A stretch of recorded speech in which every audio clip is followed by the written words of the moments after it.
the next hour, you're listening to the Classic Auto Mall podcast, broadcast from the Classic Auto Mall studio in Morgantown, Pennsylvania.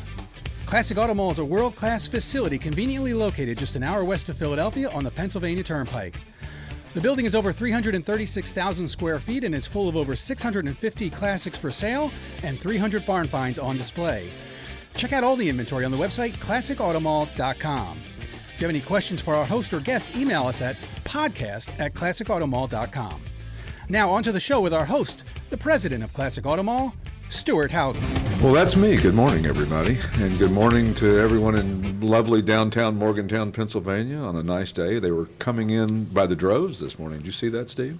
I did. Tons of people waiting at the glass window. We had a guy come in last week in a helicopter. Really? Yeah, landed in the parking lot. And came in, and I don't know if he bought a car or not, or what he did, but it was still pretty cool. We could have used a helicopter this morning. Yes, you could. Little traffic jam coming out of. Little note to the Pennsylvania Turnpike Commission.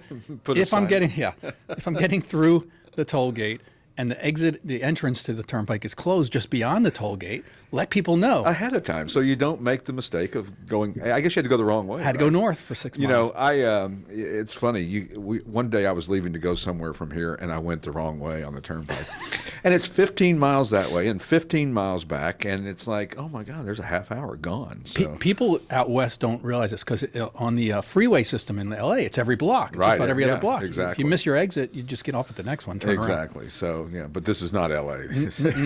Thank goodness, I guess. So, well, some interesting news this week, or last week, or whenever we're on. The burning ship in the middle of the Atlantic Ocean. Right. Isn't that crazy? That is crazy. They said there's 1,100 Porsches. Oh, no.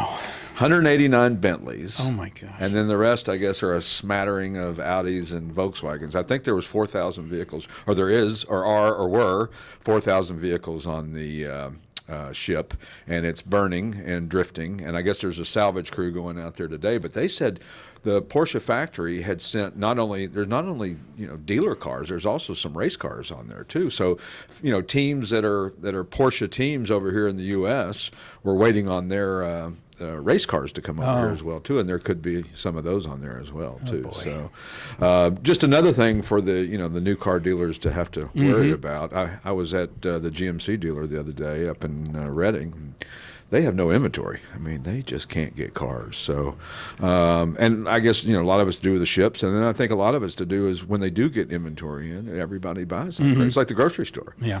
It used to be you bought one can of biscuits. I don't know why I'm using biscuits as a reference, but now you'd go there and you can't find them. And then the next time you can't find them. And then the third time you find them, they got 5 cans. So you buy all 5 cans. So there's the problem. It's true. It's bottled water right now. It's crazy. I when I see bottled water, I load up because the next time it's empty. And we don't want to be, left like the last time when all of us said, well, we're not going to stock up on anything. This won't mean anything. And boy, it did. So. Listen, it was really uncomfortable during the early days of the pandemic when you ran out of toilet paper and there was nowhere. And I'll never let that happen again. No, I think everybody said the same thing. And the Sears catalog wasn't around, so you didn't have that option. So anyway, shout out to our music that we have, and I know I harp on this all the time, but I love that we finally have some theme music for our show from the Canadian rock group, the Pat Travers Band. Although Pat Travers, I was reading an interview with him the other day. He said he's the only Canadian left in the band. So that one guy's from England and one guy's from anywhere, and so on and so forth. So thanks to them, and don't forget to see them in Sellersville, PA, on March the 13th. They're going to be at the Sellersville Theater. So,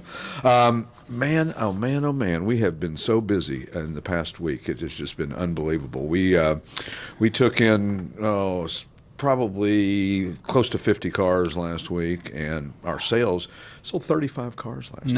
Yeah, it's just unbelievable. I don't know how we're keeping up. And, it's a combination of a lot of things. We have a lot of inventory.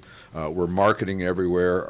Our newsletter that we send out, if you hadn't signed up for our newsletter, it's classicautomall.com, and there's a place down on the bottom you can put in your email address, and we only send out once a month, unless there's some urgent announcement, which is very rarely happens, but we only send out once a month, and we got a 52% open rate on our email blast last week, and we have over 27,000 email addresses on there. So it really, really is amazing to see the growth of this from the past 4 years from when we started. And 6 ABC was just out yesterday filming for a segment that they do for the Philly Auto Show. And they had done that with us here 2018, 4 years ago. And, of course, it was a game changer for us. The Philly Auto Show and the show was a game changer for us because, all of a sudden people knew who we were right out of the gate. And granted, we have good visibility, but I can tell you that people come here and they say, well, I knew you were here, but I only thought you had 8 or 10 cars in here, not 1,000 that you have in here like we do now. Some of the new inventory we've gotten in, though, we got a really interesting barn find 54 Chevrolet Bel Air. It's Pueblo Tan and India Ivory. Yep, saw that on the website. Yeah, really a neat car. It's ready to go. And it's got a 350 in it, so it's a replacement engine, so it's a little resto mod-ish. But it's kind of a barn find condition. Looks like it's in need of somebody who has a fond spot or memory for one of those and wants to rescue it. Instead of rescuing puppies, we rescue cars. Or just put some clear coat on it. Just that seems to be the trend. Put clear coat over the patina. And then it'll bring $150,000, right? Is that how it works? So we also got a 76 TR6 Triumph. And it's brown. And it's russet brown. Is that from the potato? I don't know. I don't know. I don't know, where did that come from? I love those old names of colors. Though. Russet brown. Russet brown. It's got the 152 cubic inch 6-cylinder, dual Strombergs, 4-speed manual, and it's a blast to drive. Any of these cars we're talking about are on our website. I say they're on our website, and they are on our website, but they might sell. I mean, we've got people walking in right now. And helicoptering in. Helicoptering, whirlybird, we like to call it, I had a friend of mine who was really wealthy and didn't know that I wasn't, and said, I was talking about how long of a commute I had to work, and he said, why don't you just get you one of those helicopters like I've got? And I said, I would, but I just don't know where I'm going to be in a couple of years. Like that would even matter. So, right. But we got a really interesting, and this falls into that daily driver category that we've talked about here, that we, people don't think of us as a daily driver outlet, but we got a magnificent 94 SL600 Mercedes. It's got the 6-liter V12, 389 horsepower. It's got 92,000 miles, which, oh my God, that sounds like a lot. And it's not nothing, but it is so well maintained, and it looks like the leather has never been sat in. And I don't know how people keep leather that supple that was my big word of the day, supple, throughout all these years. It's amazing. We got to ask Tim McNair, how do you keep we leather? Should have. How do you suppleize leather? So, 94, 2004, 2014, that car's that's 28 years old. Yeah. So probably garaged and and it's got both tops, the soft top and the hard top. Okay. So and it's white, which is the good color. I thought you said Botox. No, both tops. Both tops. Right. The driver usually has Botox, but we'll leave that at that. Got a 55 Packard Clipper Super Panama. What a cool car. What a cool name. They can't be that common, right? No, I mean, you don't see too many Panamas. It's onyx and opal fire is the color, and that's got the 320 cubic inch V8. So that was a big motor. I'm sorry, it's a great starter. Yeah. You want to start collecting cars or get into a hobby? That's a good one too. And price a 55 Packard next to a 55 Bel Air or a 55 Ford or anything else from 55. I mean, there's not the comparison is not there because the others are going to be way more expensive. Right. So it's a great way to get in. Yeah. We got a 51 Ford Custom Convertible, a yellow one that's really cool. It's got a 5-liter V8, modern brakes and suspension, and my rider's favorite thing to say, miles deep paint. Right. Like you could dive into it, which we love to talk about. And it's got vintage air, so, there's that. Yep. So, and vintage air is, well known in the hobby. Maybe not everybody that's listening knows what vintage air is, and it's an aftermarket air conditioning compressor and system that you can put on these cars, and it doesn't take up as much space as the old compressors. They're about half the size. Is it under the dash kind of thing? You can run it under the dash. You can run it through vents, but the compressor goes in the engine compartment, or it can go in the engine compartment. I'm sure it could go somewhere else. I'm getting way outside of my level of expertise here on, like the guys always say, well, can't you put vintage air in that car? And I go, yeah. And they go, what did it cost? I don't know, $2,000. No, it doesn't. It cost $2,000 25 years ago. So I'm a little out of the loop when it comes to stuff like that. I'm sure now they can probably, it's better than just, you could get a window unit and stick it in the side of your window like you've seen guys. The big roll thing. Yeah, exactly. That was an interesting air conditioning thing. Right.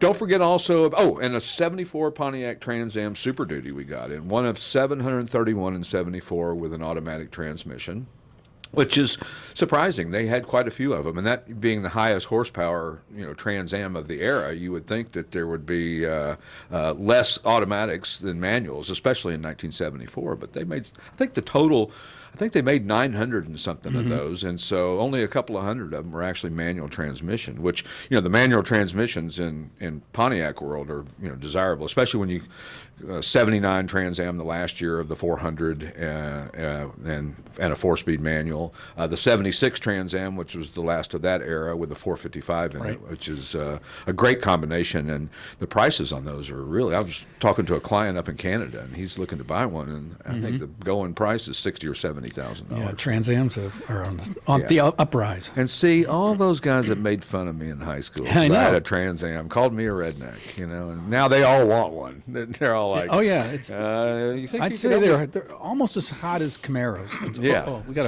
an author here. So we got a Camaro author here. So I don't want to. Camaros have always been as popular as they come. Maybe in some circles more popular than the Corvette. I mean, me personally, I'm a Camaro guy way before I'm a Corvette guy. Not that I dislike Corvettes or have anything against Corvettes. It's just not my thing. It's a little cliche for me. It's like 50s diner music in a classic auto mall. It's just cliche to me, and that's why I played the bridge, which is mellow rock, which is elevator music. Good stuff. Yeah, it's really good though. You know what? And it's come for the music, but stay for the cars. Stay for the cars. We play the bridge because we try to, we don't want it to be, we don't need Metallica playing and blasting out at 9 o'clock in the morning. We just wanted some background noise, but it wanted to be halfway cool stuff, so as well too. Right. So, and that's why we got Pat Travers on the team. So hopefully he's going to come in and be on the show with us one of these days, and that would be kind of cool. I had one of my clients tell me last week that I may have said this before, and if I did, I apologize, but I'm going to say this often in the show, that he asked him when he went to check out a car if he tasted the oil. Where did that come from? Did you taste the oil? Oh. Huh. Interesting, isn't it? Don't forget also our friends in Martinez, California with the Cobra Experience. Apparently they have sold enough tickets where the GT500 is going to be given away. They're giving away a Shelby GT500 in June.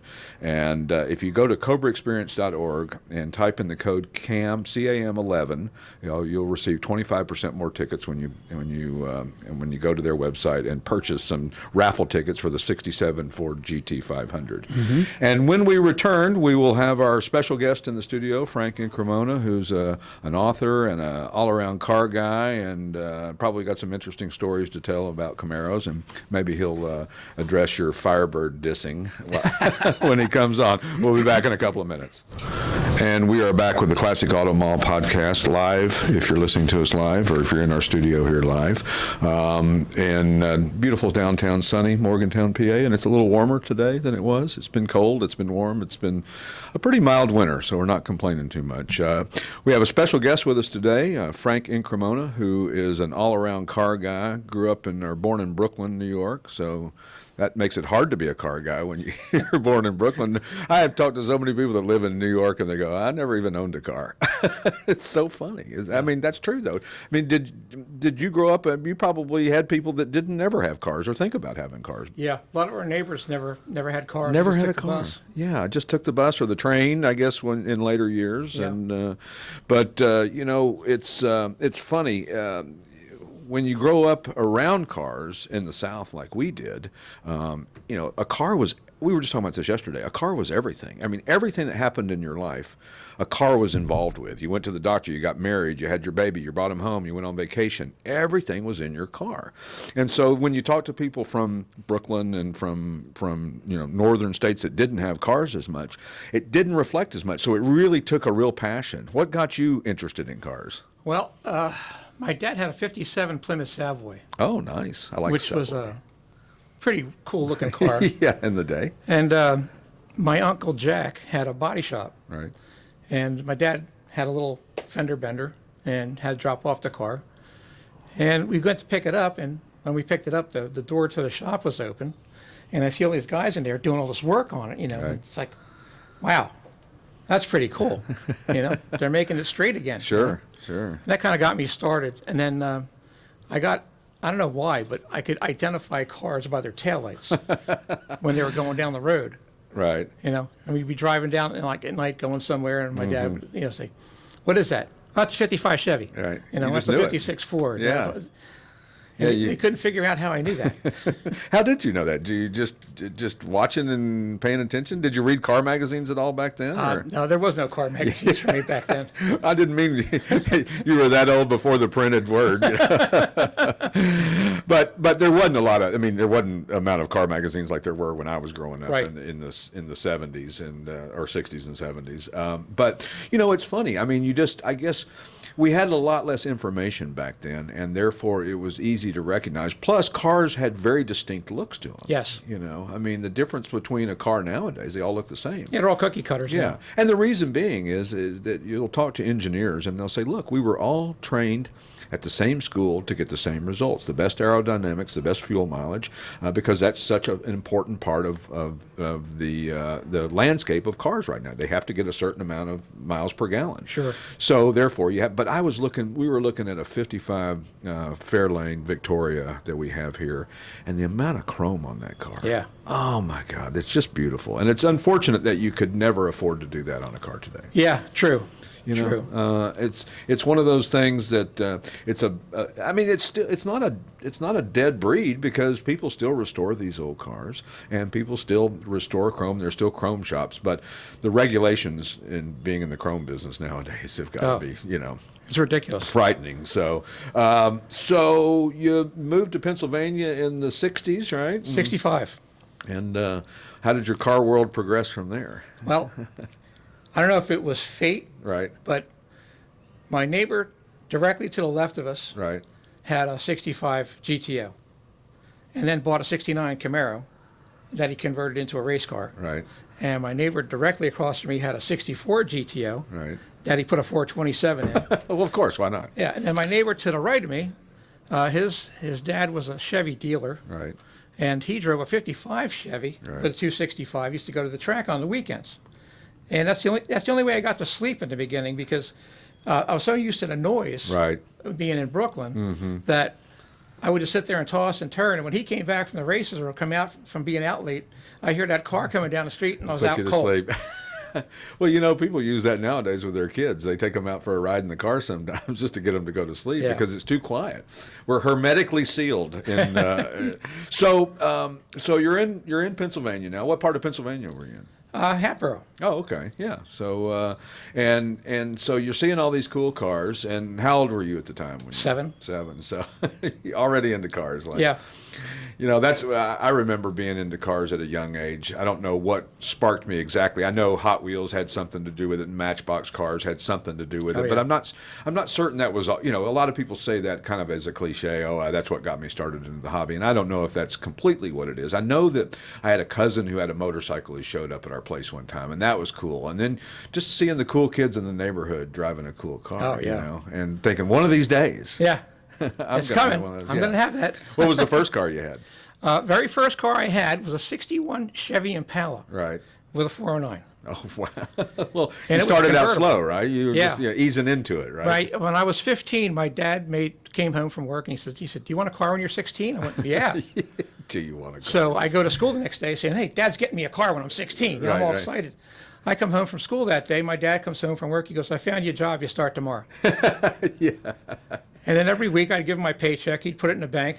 And that when I turned 16, he handed me the bank book and said, "This is your money. Go find you a car. Go find your car." So I started going through the Evening Bulletin at the time. The Evening Bulletin. Yeah, which is a dead player now. Sure. But and I go through all the classifieds, and of course I'm looking for Chevys, Camaros, Chevelles, Novas, you know, anything that's hot, and nothing's in my price range. So one day I just happened to look at the Bel Airs, and I see this 61 Chevy, must sell, $1,500. Wow. And I'm thinking to myself, well, it's in my price range. Right. Maybe I'll luck out. It'll be a two-door. And yeah, not something maybe you were particularly looking for, but Yeah, it could so- fit the bill. So I called her, and it was a really nice old lady, and she said, "How old are you?" I said, "I'm 16." She goes, "I think this car might be a little too much for you." I go, "Why?" She goes, "It uses a lot of gas." I'm like, how much gas? She goes, I said, "What size engine does it have?" She goes, "It's a 4 something or other." I'm like, right. "Oh my God, I found the Holy Grail." And you knew you knew what she meant when she said a 4 something. Yeah. Yeah, there was no question. She goes, "And I hope you can drive a manual transmission because it has a 4-speed." Woohoo! I'm in heaven now. And then he says, "It's really hard to take care of because it has a canvas top." Right. I go, "Canvas top?" Yeah. I said, "You mean a vinyl top?" She goes, "No, it's canvas." I said, "Is this a convertible?" She goes, "Yeah." I went, "Holy crap." Oh my goodness. And it was white with a red interior. Right. And it was just absolutely beautiful. Oh my goodness. So gracious. I'm like, "Where do you live?" And she gives me the address, and it's like 2 blocks away from me. So I told my dad, I go, "We need to go take a look at this thing right now." Right. He goes, "Well, go after dinner." I said, "No, after dinner's too late. Right. It'll be gone by then. Get me there now." So we go over, and we're looking. She opens up the garage. She's got it up on blocks. The Right. tires are off. They're bounded flat on wood, Right. and everything's just absolutely perfect. And I'm looking at the engine. I'm looking at everything else. My dad goes, "What are you going to do with this thing?" I said, "I'm going to drive it. What do you think I'm going to do with it?" Right. So he goes, "Well," she says, and he says to her, "How much?" She goes, "1,500. And my dad goes, "Would you take 1,350? And I said, "Hold on a second." I told my dad, I said, "We had a deal. I went to work. I earned the money. This is mine. Yeah. That's my car." Yeah, I'm buying it. Yeah. So he goes, "All right." He says, "But you have to put gas in it. You have to fix it. You have to do everything. I'm not going to do anything." Sure. I'm like, "Okay, that's fine." So here we are. And I go, I count out the $1,500 on the hood of the car. Right. She hands me the title. It's an A title. Right. Her husband was the original owner of the car. Wow. And I fold up the title. I put the tires on, get everything set up, get it on the ground. And I was going to put the top down for the ride home. Right. And she goes, "Please don't." I'm like, "What?" She goes, "I might cry." Oh, the memories. Yeah. Yeah. I'm like, "Okay, all right." So we get home. Now, when we get home, my dad motions to me to put the car in the garage. Right. His spot. Yeah, I'm like, "Hey, I'm P1 here. This is great." So I put the car in the garage. I lock the door, and he looks at me and goes, "Give me your key." I'm like, "What?"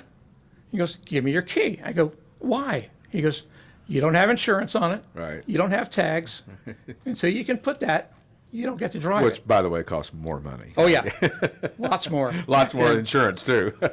So I finally got the money together, and he handed me my key back. I got it out of the garage, and I took it for a quick ride around the neighborhood.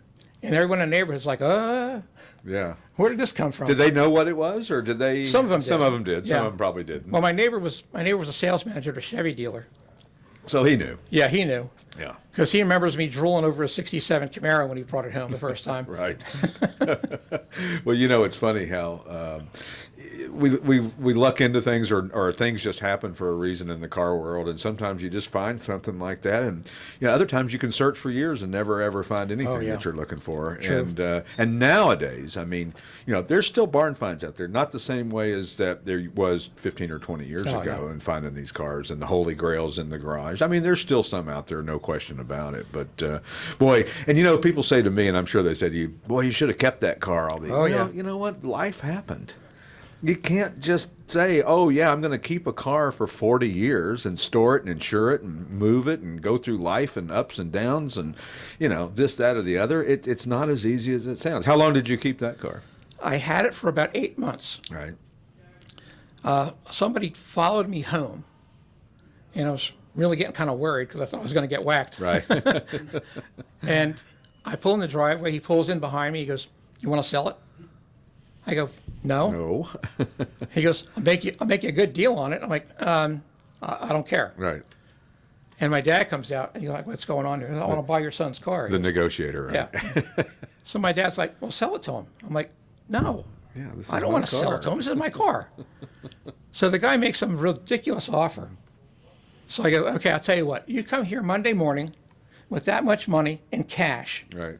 and I'll sell you the car." Right. He goes, "Okay." And I'm thinking to myself, this guy's never coming back. We'll never see him Yeah. again.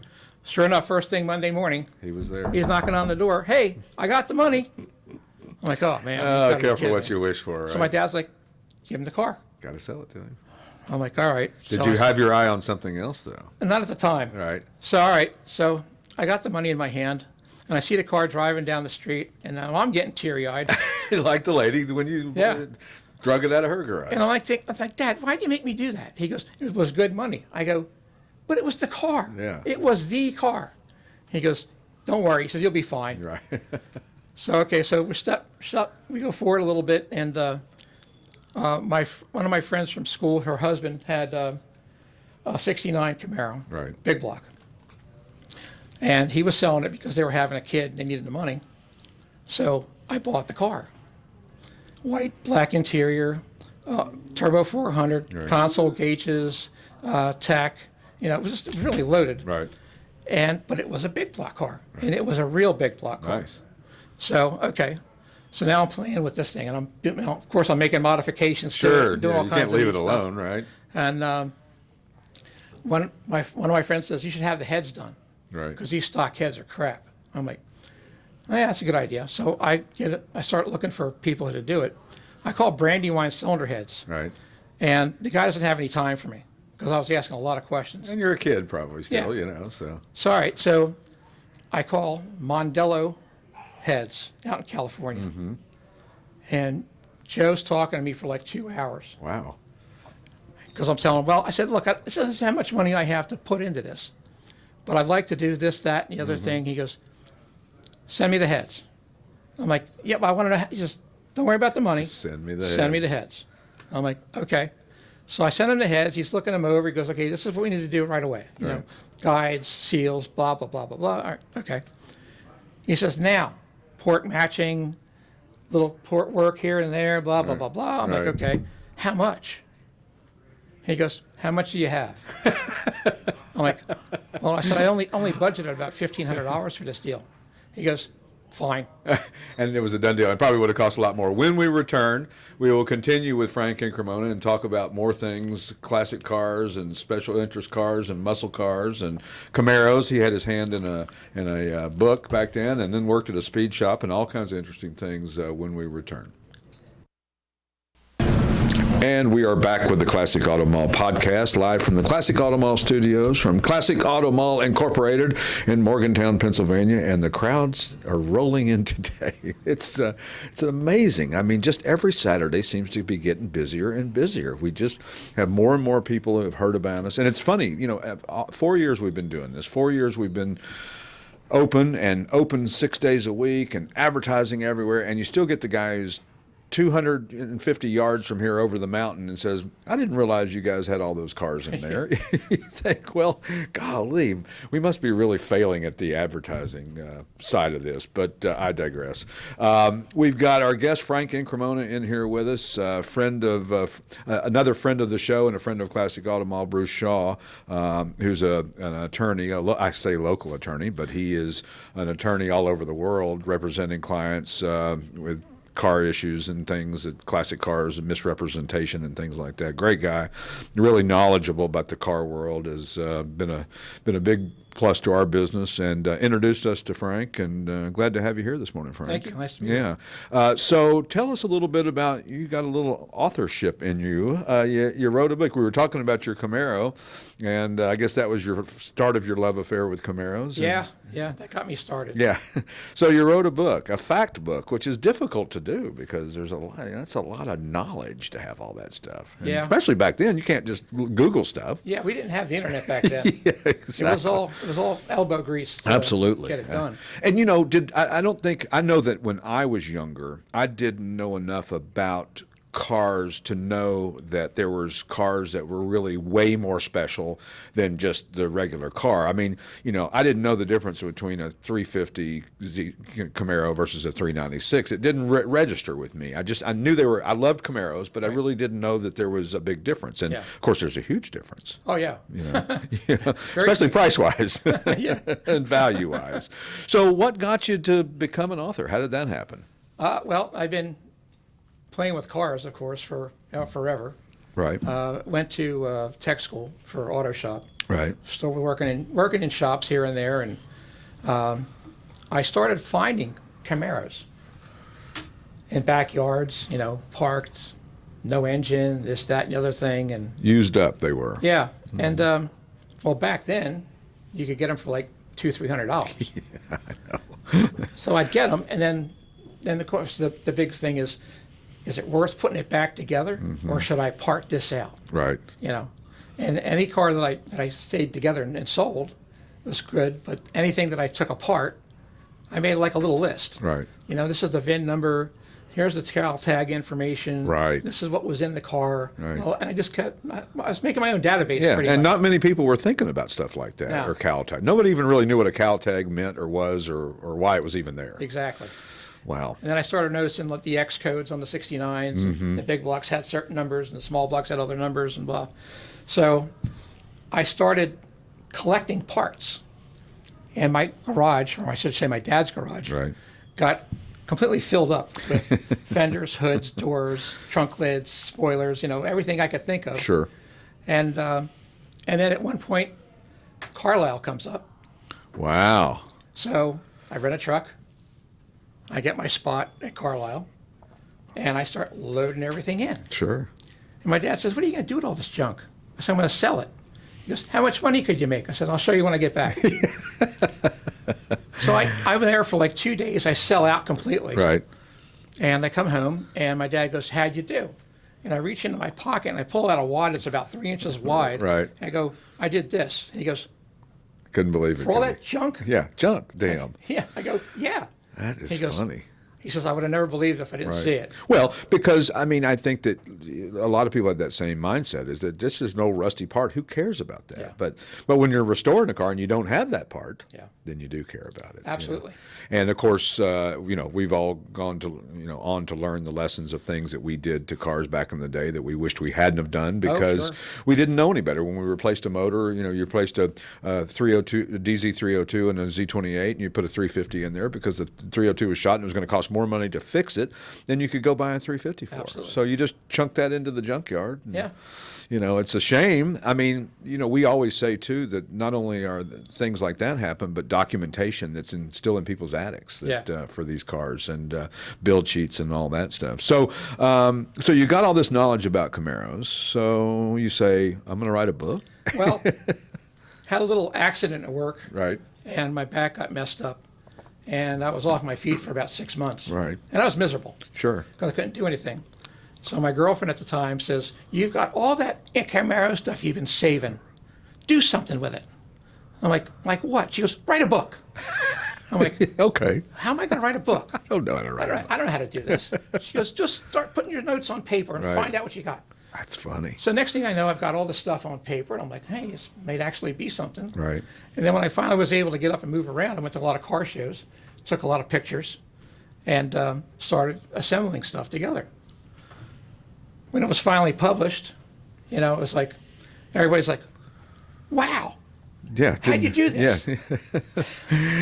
It didn't seem as difficult maybe doing it as they probably thought from the outside looking in when they saw the finished product. Yeah. Because, you're just compiling information. Like she said, she was right. Yeah, you got all this stuff there. Do something with Do it. something with it. Yeah, I wish, that's what my dad used to say about car magazines. He'd say, you've got all these car magazines. You could have bought a Ferrari or a GTO or whatever it is you want. So you write the book. That led to some other writing jobs as well, too? Yeah, about 5 years later, I was offered the tech editor and tech and feature editor for Super Chevy magazine, Nice. and moved to California. Right. That was a mistake. Right. But it was out there, and I was doing a bunch of stuff, and then I uncovered a lot of the 67 CalTag codes, Right. and published them in the magazine. Right. I bet you that was kind of revolutionary back then, right? It was, but the editor didn't think so. Thought it was a waste of space? Yeah. Wow. Yeah, and he should have put it up on the banner, saying this is what we got, and he didn't. Right. And one of his friends calls him up and says, "Why didn't you make this a banner headline?" Right. He goes, "Why?" He goes, "Are you kidding? People have been dying for this information for years." And nowhere to find it. Yeah. He says, "And here it is." Right there. So that went That's through. funny. I mean, that issue sold out, Right.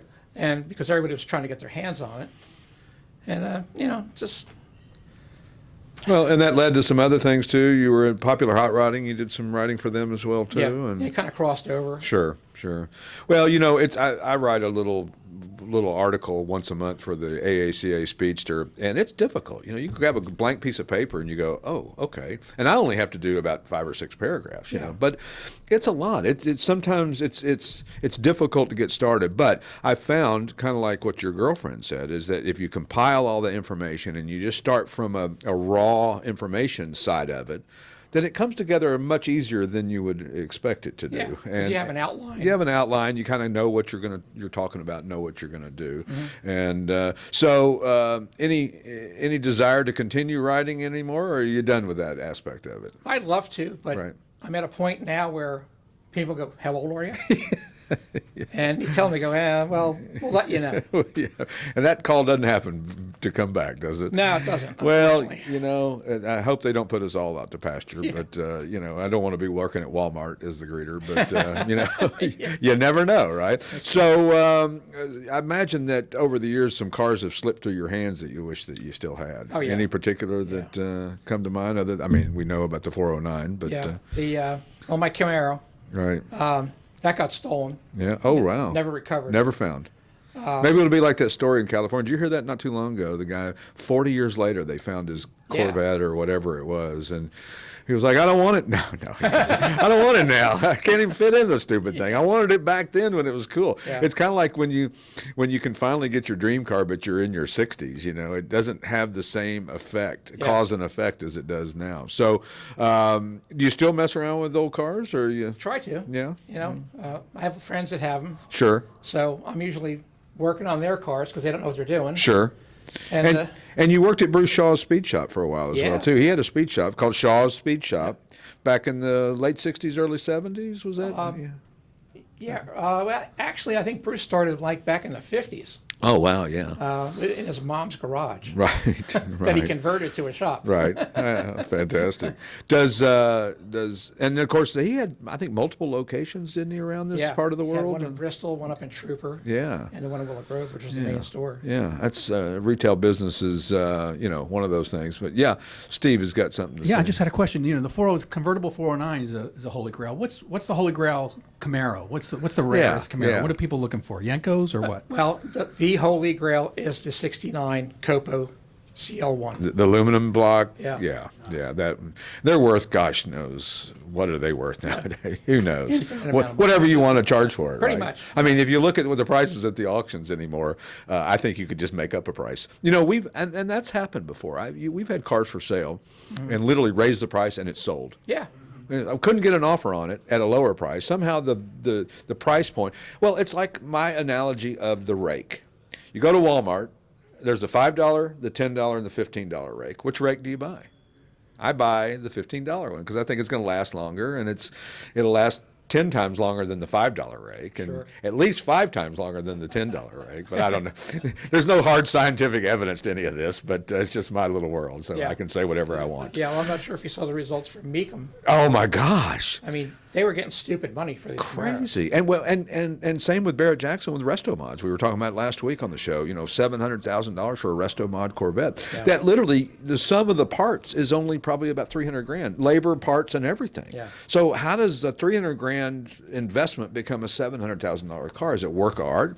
I would argue that if it came from somebody well known, a Chip Foose or a Boyd Coddington or a name like that, then I could see that that's added value to the sum of the parts. Sure. But when it's built by somebody you've never heard of, kind of strange. And we're funny. You're talking about the cal tags and all that, and the decoding all of that. We had you have the same thing with Ford's, the Marty report, where actually Ford had a lot of good information that they saved over the years. Camaro or General Motors was terrible at saving all the information, but their archives are not bad. If you go to the Heritage Center, they have an archive that shows some information. And then for Pontiac, they have the Pontiac Historical Society, and of course, it's funny about documentation like that. Somebody will say, "Oh, it has PHS documentation," and everybody goes, "Well, that means that it's all exactly what it's supposed to be." No, that means that was what it was born with. Right. And I think that there's a misnomer that people think because it was born with something, that must be what's in it now. Yeah. We hear that all the time. We hear guys that say, I've got a matching numbers XYZ. Well, how do you know it's matching numbers? Well, the guy I bought it from told me. Yeah. Didn't really do your homework. So, but do you follow the auctions? Do you watch them on television? Yes, sometimes. It's interesting to watch. I don't, it's not always based in reality. No. I don't think, but that's okay. That's part of the hobby as well too. I think that there's a place for everybody. Whether people that like the fame and being on television when they're buying a car or whatever it is, then and so be it. But anyway, Frank, it was a delight to have you on the show, and glad you could make it all the way up here to little old Morgantown, and we'd love to have you back on anytime. And Sure. Now you're welcome to go roam the mallways and see all the cool cars that we have. And when we return, we'll talk some more things cars and have our spokesperson, Alysa Bainbridge, on, and we'll be talking to Alysa here in just a few minutes. And we are back with the Classic Auto Mall podcast, live from the Classic Auto Mall studios in Classic Auto Mall Incorporated in Morgantown, Pennsylvania. That's a mouthful. We have a lot of acronyms. We use CAM. I think that would work better. CAM is much easier to say, I think. And we have a special guest in the studio with us on this segment of the show, Alysa Bainbridge, who is our new spokesperson for Classic Auto Mall podcast. Welcome. Exciting. Thank you. Yeah. I'm so excited. Thanks for having me. Yeah. So your first day on the gig was, 2 weeks ago, right? Yeah. And we did a lot of promo spots and talking about cars, and I'm sure you learned a lot, and some you just hope went in one ear and out the other. Yeah. Definitely learned more about cars in one day than I have in my entire life, Absolutely. I think. And your background is you're a reporter, a news reporter. I am, yeah. So that's fantastic. And then you've also won a few pageants in the time, right? So tell us about that. What have you done, and where's your aspirations to go from there? Sure. So probably most relevantly to our audience, I am the current Miss Berks County. Hello, we're right here in Berks County. Yes. So I serve Berks County. I'm from here. I live in Leesport, went to Schuylkill Valley High School, so I'm local to the area. And at least for a few more weeks, I'm Miss Berks County, but that's part of the Miss America organization. So Right. I've been a part of that since I was 15. I was Miss Pennsylvania's Outstanding Teen, which is kind of the teen version of Miss Pennsylvania. Right. I was Miss Philadelphia last year for 2 years Right. because of the pandemic. Right. Now here I am, Miss Berks County, and the goal is to go back to Miss Pennsylvania again this year and hopefully end up at Miss America. Miss America, If not yeah. this year, then hopefully in the next few years. Is there guidelines for Miss America? Do you have to be a certain age? Do you have to have a certain background, or what is that? Yeah, so certain age, it's between the ages of 18 and 20, now 26. Right. They keep upping it. Right. And then the teens are between 13 and 17. Well, because 26 is the new 18 or whatever they Right, like I to know. say. They just every year they up it more and more.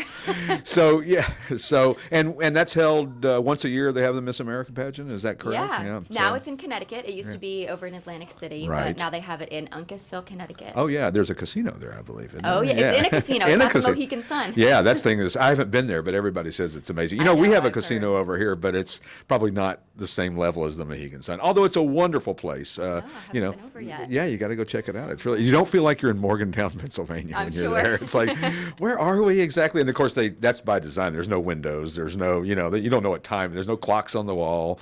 They want you to They just do that on stay purpose. as long as you can. So, and you went to school around here and college around here as well too. I yeah? did. I went to college in Philadelphia. Right. I graduated from St. Joseph's University in May Right. with my degree in communications and journalism. Fantastic. That's So- helpful for this gig. Oh, yeah, I'd say so. So your dad's a car guy, right? And he's here today with you, right? So he's Yes. was he more excited about this gig than you? I mean, you know what I mean? He was quite excited. He's been itching to come along with me, and Mom finally let him today. But she probably held on to the checkbook, we're hoping, right? Actually, I think so. It's funny how car guys, or car girls even as well, too. I mean, when people are into cars, it's almost to a fault that they'll just talk about cars all the time. I mean, it's just their thing. I mean, I'm sure you've probably noticed it just a little time you've been here and being out on the floor and doing these segments. What surprised you about it when you were doing it last week for the first time? Was there anything that surprised you about this, or was it just all a bunch of car stuff that it was like, I don't know what the heck this is? I mean, definitely didn't know what the heck a lot of things were. Right. Had to practice the scripts a few times. Sure. Be like, what? How do I say this? Yeah. How do I say these numbers? I did learn that people are very passionate about this and take it very seriously. Oh, so yes. like certain things you need to say the right way, like the numbers. Yeah. You know, some people say 180, 180. You got Yeah, to you got to yeah, say it right. you People got- get very passionate about They that. are. They are. So very, I'm making sure to be diligent. And you have to say Porsche instead of Porsche. Yes, that was that's a something big we one. talked yeah, about last time. yeah, that's one of those things. And you know, a lot of people. I mean, if you hear people on television or radio talking about Porsches, they say Porsche. A lot of people do it. It's not like just everybody. A few people make a mistake here. They're almost probably half the time, or more than half the time, they say Porsche. I said Porsche until 2 weeks ago. Well, see, if you got nothing else out of all this, you learned how to say I know Porsche. how to say Porsche. Well, and there's, like you said, there's a lot of numbers and things that are the way that they're sequenced. Like a 911 Porsche, you don't say 911. Some Right. people do if they think that they're cool the way that they say it. But and there's lots of little weird little things that. But I get it. You know, you're talking about things that maybe you haven't had a lot of knowledge about. But guess what? You'll learn quickly about things. Like FB stands for fastback, or there's different things like that. So, where do you see your career going as far as news reporting? Is that something you want to continue to do, or is there other things you want to pursue with this communications degree? Definitely. You know, I say I don't think I want to do hard news forever. Sure. It's not necessarily my forte. And the station I'm at isn't really hard news. I'm in a beach town, so Right. it's fun stories. I'd like to break more into like lifestyle and entertainment type of reporting and hosting. I'd love to but host my own show. Sure, one sure. day, like a lifestyle entertainment type show. Nice. So I always see myself in the broadcasting realm, but Right. maybe not quite doing news forever. Right. Sure. And I get that. And there's stepping stones to these things. And Absolutely. of course, you got to move west of here, right? Like far, far west, like California, right? Is that the goal eventually Not to the get goal. to? I actually want to end up right back in Philadelphia. Well, and in this day and age with modern technology, look at us. We have a studio in our facility here. I mean, that was Exactly. something that 15 years ago wouldn't have happened. It would have been so cost prohibitive you couldn't have done it. So I think arguably you can be anywhere and do anything these days. Absolutely. Because of the internet, because of the Zoom calls. I mean, we have guests on that are just on the video screen. So Right. Yeah, and broadcasting isn't limited just to the television anymore. Oh, There's that's this whole true, world too. of digital media and so many opportunities that have been opened up Exactly. because of the internet and digital media. So And there's so it's- many different it's opportunities. it's funny that people think that because we do this radio show or this podcast from here, somehow that we're more professional because we do it, and it really is just us doing our own thing on our own time. So Right. it doesn't necessarily make us more professional, although it's been fun to do, because you learn a lot of things when you do these, and just like what you're doing, you're just learning. You're going to learn every time you hear about something, whether it's useful or not. Who knows? But always the ability to learn is more important sometimes than what you do learn. I agree. You know, Absolutely. so you're going to stick around. Don't move to the West Coast. You'll stay in the Pennsylvania area, so we can keep utilizing your services over the years. And today, y'all are going to do some features on some cars. And if you guys watch out on TikTok and YouTube and Facebook and Instagram and I don't know, just did I get them all? Okay, thanks, Steve. They're over here like giving me cues. Like say this, say that, don't say this, don't say that. So, but we're starting to get some real traction on some of these ones that we did last week or 2 weeks ago with you, I and people heard. are really, really paying attention and watching. And so, certainly, if you get a chance, check us out on any of those sites and check out Alysa. You've got your own website as well, too. I do. It's just my name, AlysaBainbridge.com. There you go. So go check it out and see all the cool stuff that she's done. And thank you for being on the show this morning with us, Alysa. Thanks And for don't having let Steve and them work you too hard today. We'll have fun. Yeah, exactly. So a couple of things that we didn't cover. Last week's Four on the Floor, which was the one that we did that was the Rhinestone Cowboy Appropriate. What car was that? I don't remember now. Which car did The it- Rhinestone Cowboy Appropriate, lived 1957 to 1976, binary.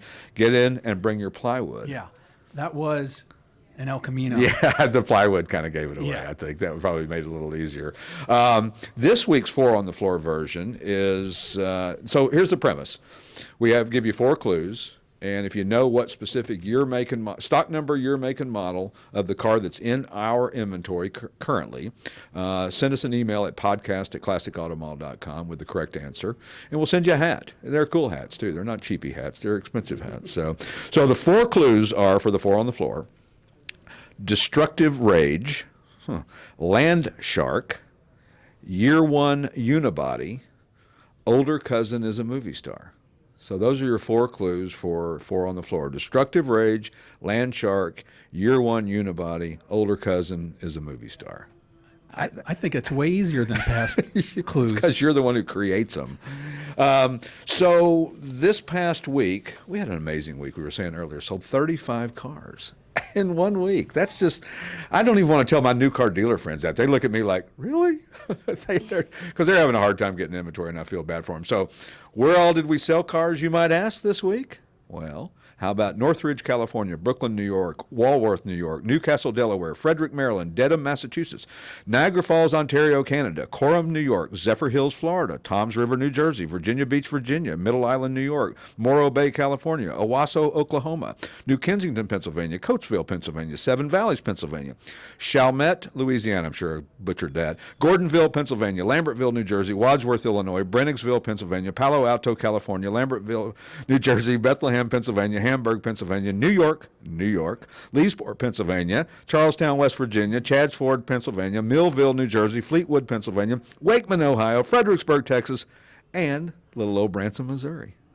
Yeah, we sold one to my old little stomping grounds. That's interesting. And it sounds like Alyssa's dad may have purchased a car. I was going to say, I hope that Leesport wasn't my dad. Well, no, I'm sorry. Maybe I didn't mean to say Leesport. I meant to say Gleesport. Yeah, that was what it was. It wasn't Leesport at all. What are you talking about, Alyssa?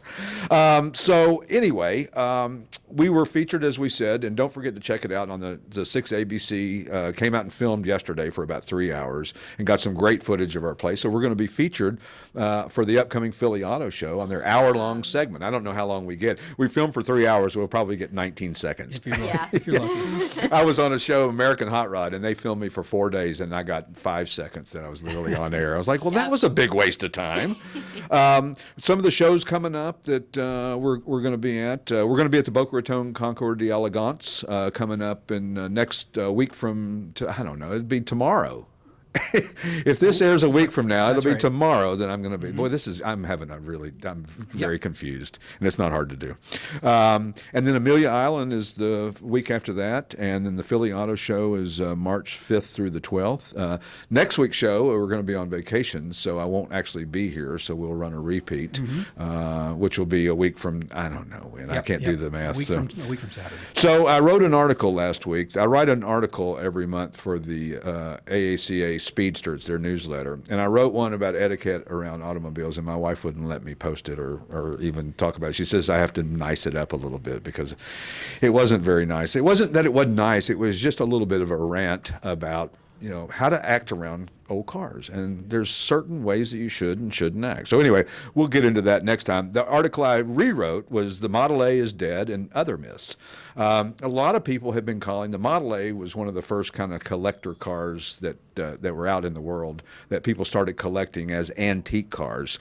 And we've all predicted the demise of the Model A, that they're never going to be able to sell anymore. They're never going to be able to they're never going to be relevant for any longer period of time than 10 years ago or 20 years ago, and yet they remain relevant. People still buy and sell Model A's, and with quite a lot of frequency. So go figure that. What do any of us know? So next week on the show, as I said, it's a vacation day for me. Thank God, everybody can use a week-long break of me, and we will be back in 2 weeks with a special guest to be determined. Don't forget to check us out on all the sites, Instagram, YouTube, TikTok. What did I miss on that? YouTube. No, Facebook. Thank you, Steve. Thank God you're here. I don't know what I do. At Classic Auto Mall. At Classic Auto Mall, yeah. I don't know what I'd do without you, and don't get stuck in traffic again, all right? Anyway, we'll see you guys next week, and thanks for listening, and talk to you soon. We appreciate your listening to our show today, and don't forget, when you're in southeastern Pennsylvania, come visit us in person. We're open Monday, Tuesday, Thursday, and Friday from 9 a.m. to 5 p.m. Wednesday is our late day, and we're here from 9 a.m. to 8 p.m. Saturdays, we're open from 9 a.m. to noon, and we are closed on Sundays. You can reach us by telephone at 888-227-0914 or via email at info@classicautomall.com. To reach the show, email us at podcast@classicautomall.com. The Classic Auto Mall podcast is produced by Car Smarts Media. Theme song by the Pat Travers Band.